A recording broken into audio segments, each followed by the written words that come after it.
Hey everyone, let's talk about how to fix kick payment error. So to fix kick payment error, you can start by reinstalling the app. Just delete the existing app from your device and then restart your mobile device and download the latest version from the Apple App Store or Google Play Store.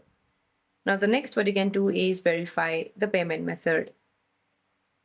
Use the mobile browser instead of mobile apps because mobile apps can sometimes glitch during the payment gateway process. Just head to one of your web browser, for example, Google Chrome or Safari, and log into kick.com.